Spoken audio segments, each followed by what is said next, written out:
Think of the most extravagant house that you've ever seen. They're big, they're beautiful, and their attention to detail is amazing. Most of the time though, they are built by talented craftsmen. Unique in the world, the ideal palace has inspired artists for more than a century. Independent from any artistic trend, built with no architectural rules, the ideal palace has been admired by the surrealists and is considered as an outsider artwork. He has been classified historical monument in 1969 by André Malraux, French Minister for Cultural Affairs at that time under Naïve Art. Ferdinand Schivel was born in Charmes-sur-l'Herbes, France. He left school at the age of 13 to become a baker's apprentice, but eventually became a postman. Schivel began the building in April 1879. He reported, "I was walking very fast when my foot caught on something that sent me stumbling a few meters away. I wanted to know the cause.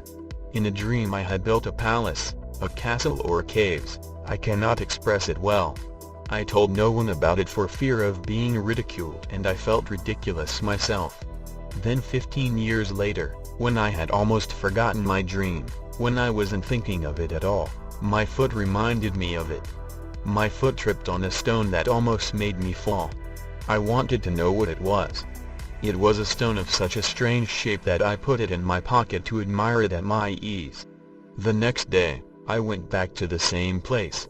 I found more stones, even more beautiful. I gathered them together on the spot and was overcome with delight.